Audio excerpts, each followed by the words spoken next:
Assalamualaikum warahmatullahi wabarakatuh. Kembali lagi di channel Berita Mistis. Untuk kisah kali ini masih melanjutkan dari kisah yang sebelumnya, yaitu sebuah kisah yang ditulis oleh akun Twitter yang bernama @tiuseta. Dan untuk kisahnya yaitu sebuah kisah yang berjudul 2910 MDPL, Maut di Perbatasan Langit. Sebelum kita masuk ke ceritanya, tekan dulu tombol like video ini dan jangan lupa tekan juga tombol subscribe channel ini dan nyalakan juga lonceng notifikasinya agar tidak ketinggalan cerita-cerita baru dari channel ini. Dan bagi teman-teman yang ingin membaca langsung ceritanya dan ingin membaca koleksi cerita-cerita lain dari Kak Dioseta, nanti silakan saja kunjungi linknya yang nanti akan saya sertakan di kolom deskripsi. Dan seperti apa untuk kisah kali ini? Langsung saja kita simak berikut ini.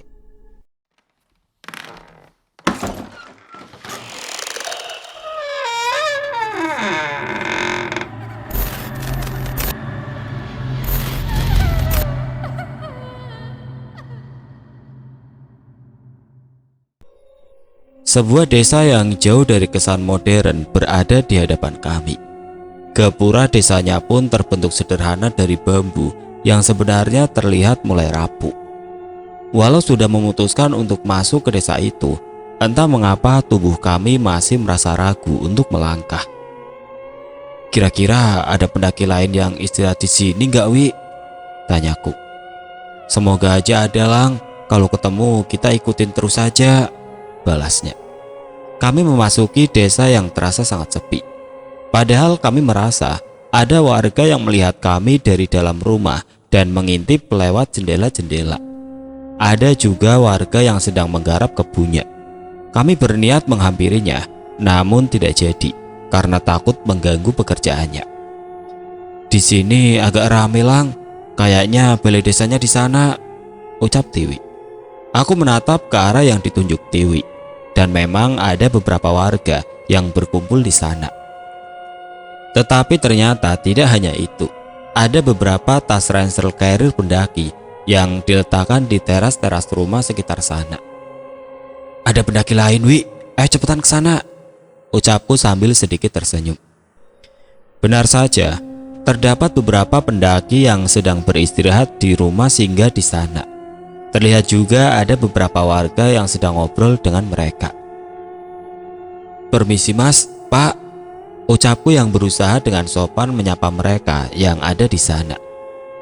Enggih, monggo, Mas," jawab seorang bapak yang sepertinya merupakan warga desa ini. "Wah, Masnya pasti nyasar juga ya?"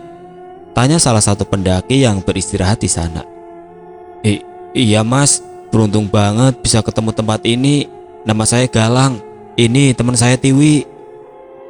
"Iya, saya Tiwi. Mohon maaf kalau boleh, kami mau numpang istirahat juga," tambah Tiwi. "Pasti boleh dong. Desa ini memang sering jadi tempat istirahat pendaki. Makanya kami punya beberapa rumah-rumah singgah. Tapi ya mohon maaf seadanya," jawab bapak itu. "Saya Suryadi, perangkat desa di sini. Nanti biar saya minta tolong untuk bersihkan dulu rumah yang di sebelah. Ditunggu sebentar ya." Aku dan Tiwi tersenyum singkat, merasa lega. Setidaknya kami bisa istirahat sebentar dengan aman. "Terima kasih ya, Pak.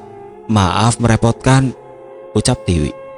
Saat kepergian Pak Suryadi, kami segera menghampiri 3 orang pendaki yang sedang beristirahat. Mereka seperti sudah cukup lama di desa ini.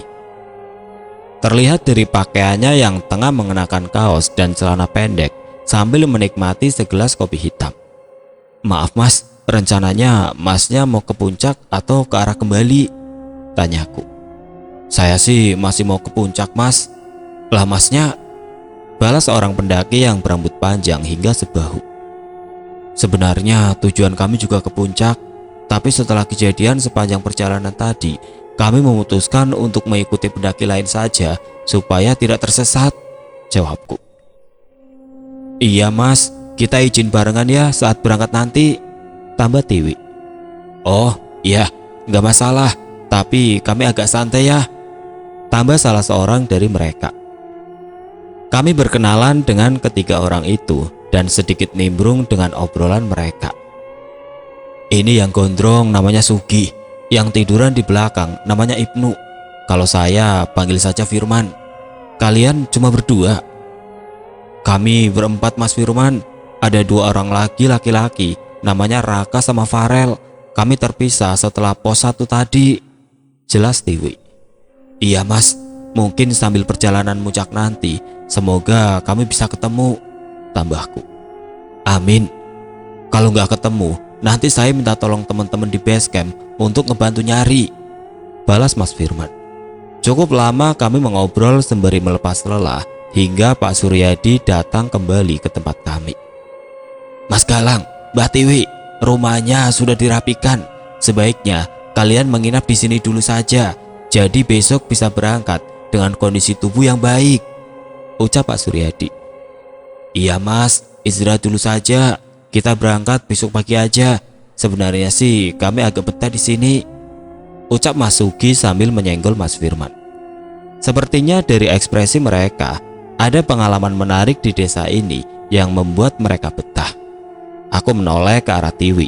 Sepertinya ia tidak keberatan, namun aku masih memikirkan soal Raka dan Farel. Terima kasih Pak, tapi kami belum bisa memutuskan. Nanti akan saya kabari, balasku. Pak Suryadi pun mengerti dengan keadaan kami dan segera mengantarkan kami ke salah satu rumah yang tidak jauh dari balai desa. Ada 2 kamar di bangunan kayu ini dan dapur kotor di belakang. Namun seperti yang kuduga, sepertinya kamar mandinya terpisah dari rumah ini seperti pada rumah-rumah zaman dulu. Kami masuk ke dalam dan meletakkan tas kami di tikar yang telah digelar di ruang tengah. Aku melihat sebuah lampu minyak yang terpasang di dinding ruangan ini. Sepertinya kalaupun menginap, lampu inilah yang akan menjadi penerangan selama malam nanti. Monggo Mas, diminum dulu.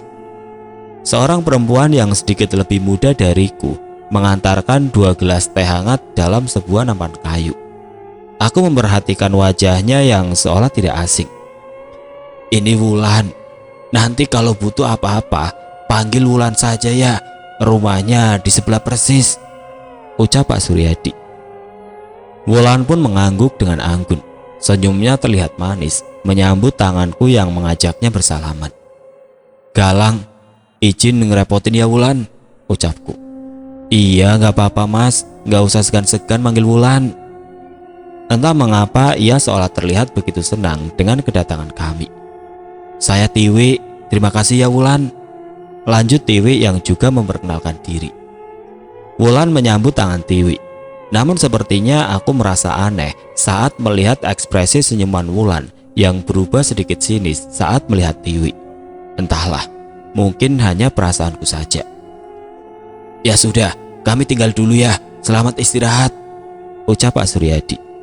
Aku pun mengantar mereka berdua meninggalkan rumah singgah. Namun beberapa kali Wulan menoleh ke arahku sambil tersenyum.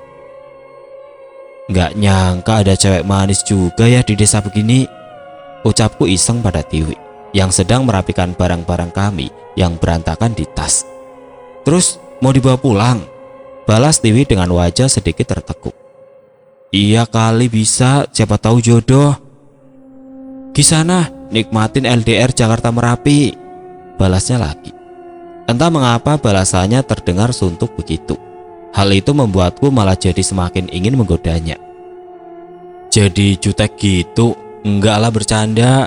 Susah buat move on dari cewek perhatian kayak lu, balasku sambil memainkan rambut Tiwi. Seketika saat itu juga wajah jutek Tiwi berubah. Bawel, ganti baju sana, keringat lu bau, balasnya lagi sembari melempar handuk yang sudah dikeluarkan dari tasku. Sabar napa, nyeruput dulu, balasku yang memilih untuk santai menyeruput teh hangat itu sebentar. Sebuah bangunan yang hanya tertutup kayu seukuran bahu terlihat di belakang rumah. Ada sumur timba di sana. Namun sepertinya kendi besar yang berada di sebelahnya sudah terisi air. Karena memang tidak berniat untuk mandi, aku pun mencuci muka dan membersihkan diri seadanya dengan air dari tempayan besar di sebelah sumur. Seandainya udara tidak sedingin ini, mungkin aku bisa berubah pikiran untuk menyegarkan diri dengan air yang sangat jernih ini. Sayangnya, Nyaliku tidak sebesar itu untuk menahan hawa dingin di tempat ini. Saat selesai dengan urusanku, aku bersiap kembali ke dalam untuk menyuruh Tiwi gantian membersihkan diri. Sebelum masuk, tanpa sengaja, aku melihat ke rumah sebelah yang katanya merupakan rumah tempat tinggal Wulan. Dari jendela dapur yang terbuka, terlihat Wulan yang baru memasuki dapur dan meletakkan beberapa peralatan. Tanpa sadar, aku memperhatikan cukup lama. Hanya seorang perempuan dengan pakaian daster sederhana dan rambut hitam panjang ternyata bisa mengalihkan perhatianku. Jantungku berdegup kencang saat Wulan menyadariku dan melemparkan senyuman yang manis dari balik jendela dapurnya. Aku yang sedikit malu segera buru-buru kembali ke dalam rumah untuk membantu Tiwi. "Kenapa lu senyum-senyum sendiri?" tanya Tiwi yang heran melihat kelakuanku. "Enggak Wi, enggak ada apa-apa," jawabku. "Alasan, kayak gue gak kenal lu aja," balas Tiwi. Aku pun gantian membereskan barang-barangku, sementara Tiwi bersih-bersih dan mengganti baju.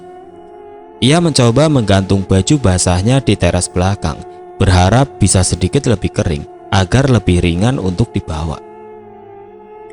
Tidak banyak perbincangan setelahnya.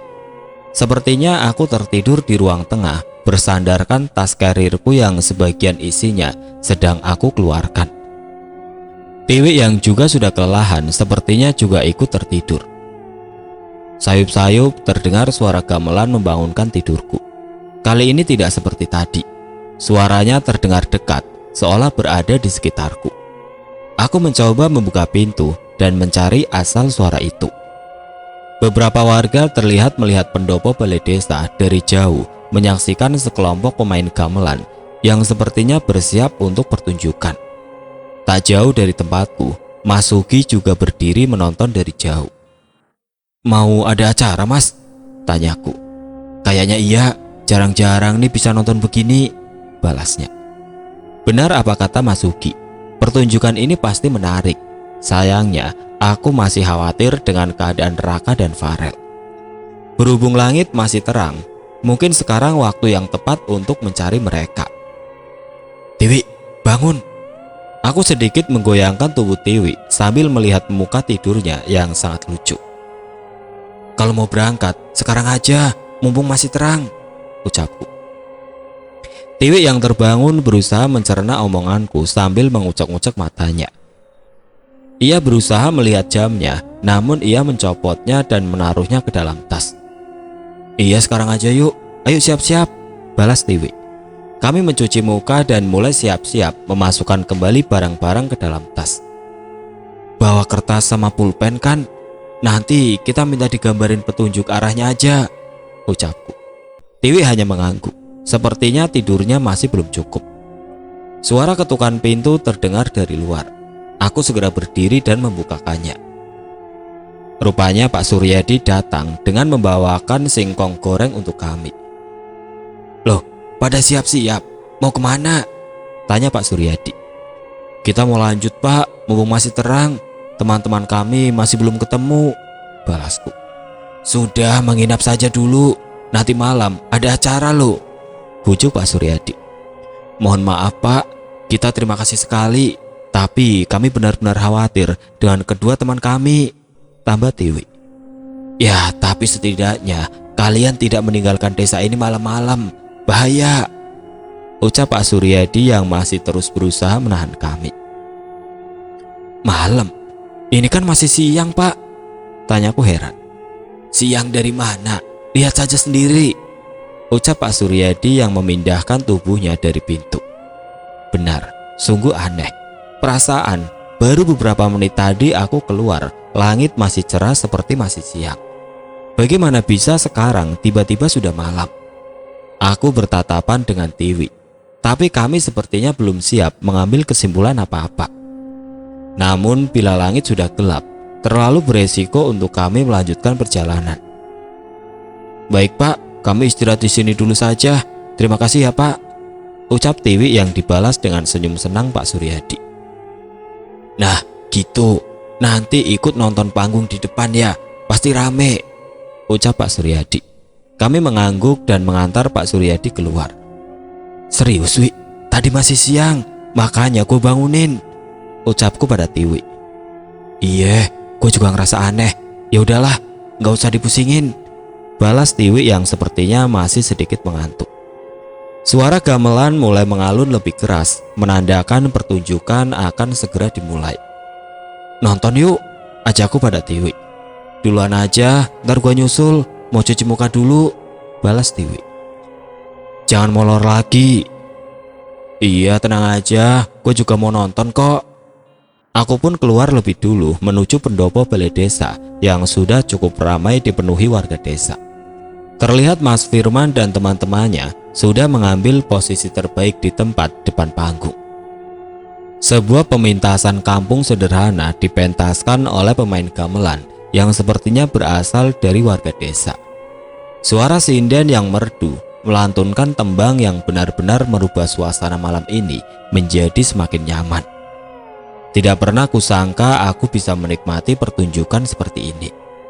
Panggung tanpa pengeras suara dan hanya diterangi dari obor-obor kayu dan beberapa lampu minyak antik yang digantung di beberapa sisi panggung. Mas Galang, katanya yang seru abis ini nih, kata Mas Ugi. Ada apa abis ini?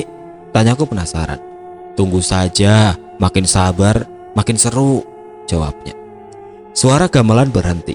Beberapa lampu minyak di pinggir panggung sengaja ditutupi hingga cahaya di tengah panggung yang paling terang di antara lainnya. Perlahan terdengar suara demung dan saron instrumen gamelan mulai dipukul dengan lembut. Suara itu menciptakan suasana lembut namun terdengar misterius. Dari sisi panggung terlihat siluet bayangan seorang perempuan yang anggun meliak-liuk dengan selendang di tangannya. Menakjubkan. Aku tahu ini belum dimulai, namun aku terlalu bersemangat menanti apa yang akan keluar dari sana. Saat musik gamelan mulai lengkap dan mulai menaikkan ritmenya, muncul sesosok penari mengenakan pakaian kemben Jawa berwarna hijau yang dengan gemulai memainkan selendang yang diikat di pinggangnya, layaknya saya bidadari. Cantik, sangat cantik.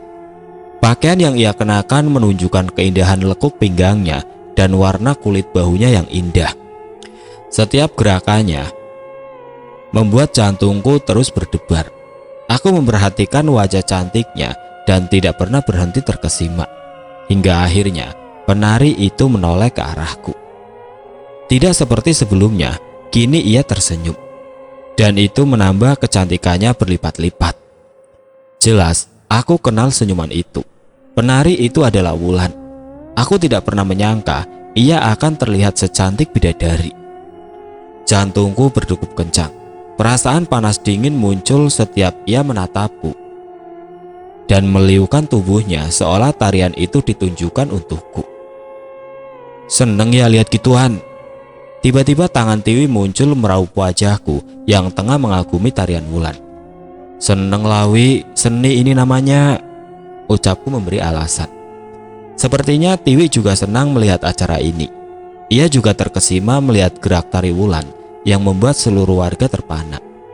Namun setelah keberadaan Tiwi, Wulan seperti terlihat berbeda, seolah senyumnya kembali tertahan. Semua bertepuk tangan saat tarian Wulan selesai. Sebuah pertunjukan sederhana yang ternyata bisa terasa seistimewa ini. Beberapa sinden sudah bersiap untuk melanjutkan acara. Sementara aku mulai melihat Tiwi mengusap tangannya seperti kedinginan.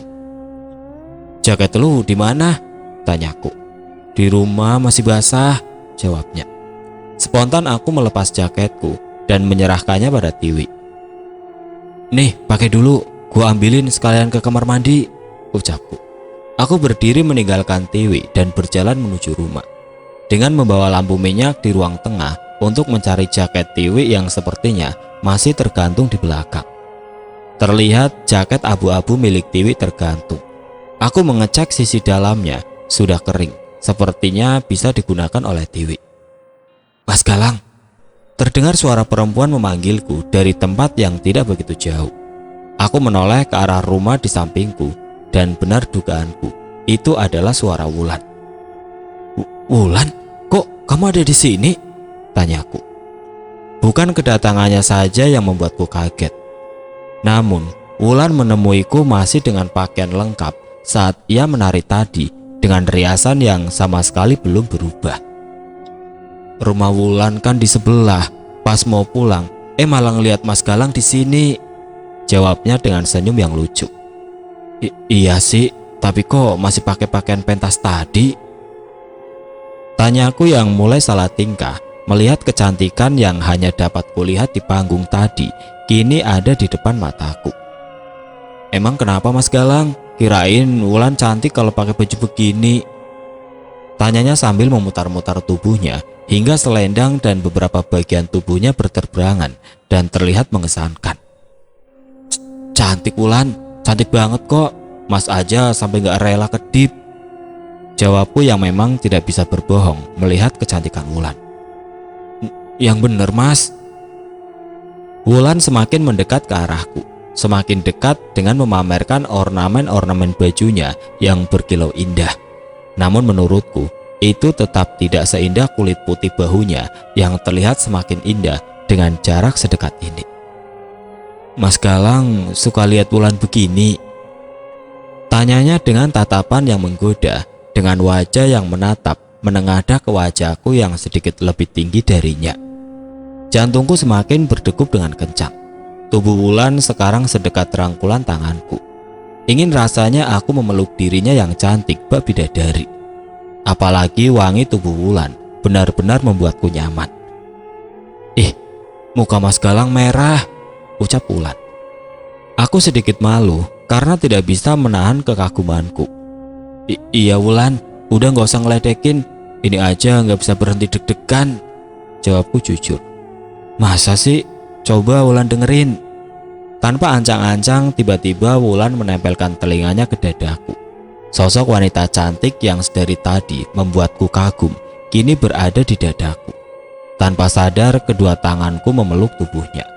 Bentuk tubuhnya yang indah membuatku tidak ingin melepaskan tubuhnya. Bukannya marah, ternyata Wulan malah membalas pelukanku.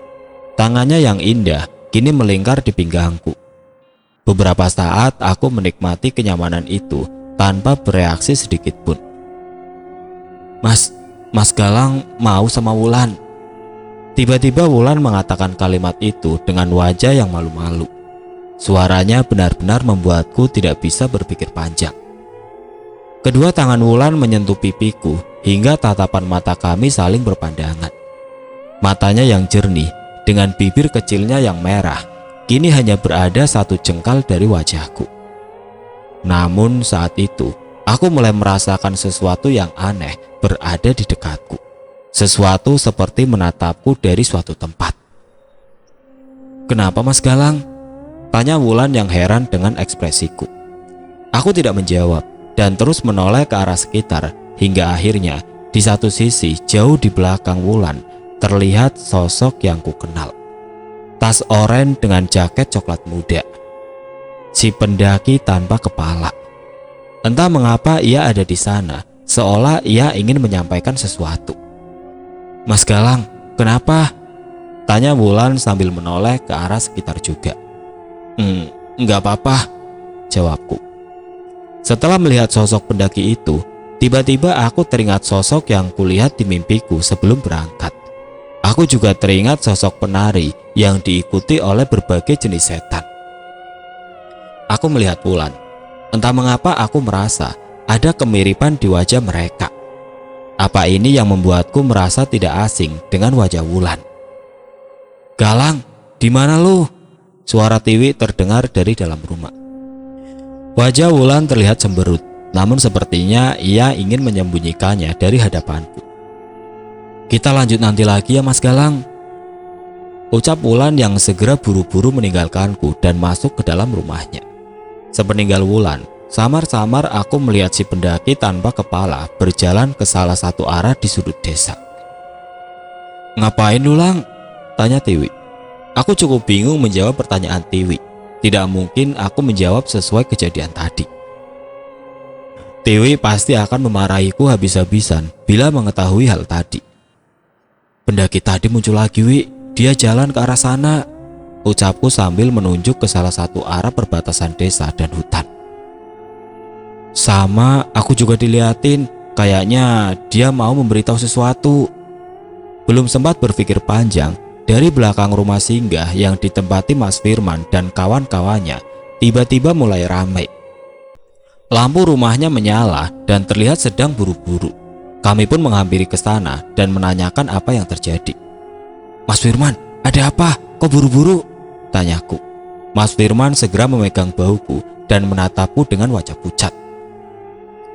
Beresin barang-barang, kita pergi dari sini, ucap Mas Firman. Jelasin dulu ada apaan, Mas? Tanyaku. Lihat sendiri ke dekat panggung, perintahnya. Aku dan Tiwi segera berjalan ke balai desa dan mengintip dari sisi-sisi rumah. Kali ini tidak hanya warga desa saja yang menonton pementasan itu.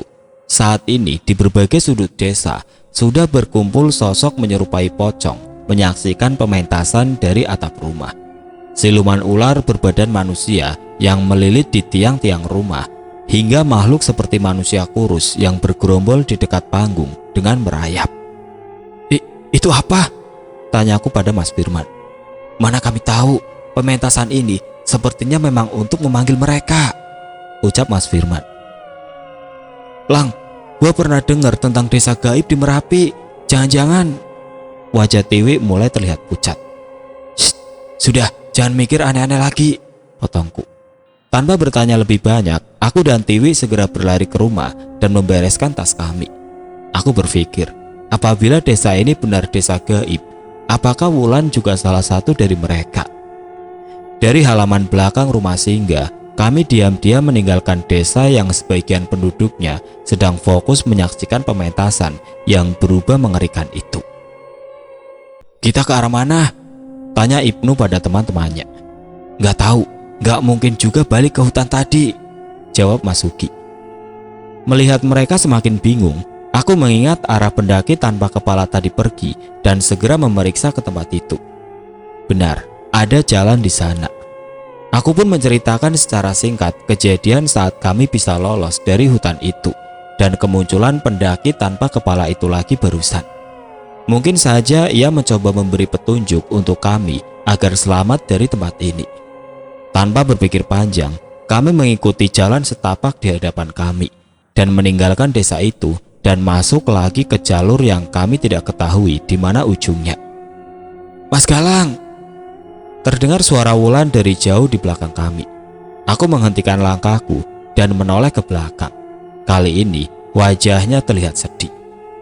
Mas Galang mau pergi? Tanyanya. Aku berjalan mendekatinya. Dasar Wulan. Bahkan wajah sedihnya saat ini tetap tidak dapat menutupi kecantikannya. Wulan, ini bukan tempat untuk Mas Galang. Masih ada orang-orang yang menunggu Mas Galang di rumah. Maafin Mas ya Wulan, jawabku. Wulan terlihat menitikan air mata. Sebuah pemandangan yang membuatku lemah. Aku pun menguatkan diri dan berpaling meninggalkan Wulan. Kami berjalan secepat mungkin meninggalkan desa. Begitu banyak keinginanku untuk menoleh ke arah Wulan, namun aku berusaha menahannya. Walau sekilas, rasa yang ditinggalkan Wulan di hati ini bisa saja menghentikan langkahku untuk terus berada di desa itu. Beruntung saat ini, tangan Tiwi menggenggam keras lenganku, seolah mengingatkan bahwa ada teman-teman yang khawatir denganku.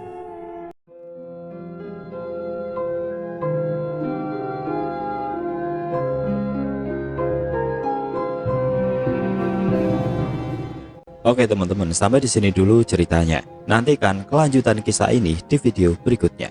Agar tidak ketinggalan, klik tombol subscribe channel ini dan nyalakan lonceng notifikasinya. Wassalamualaikum warahmatullahi wabarakatuh.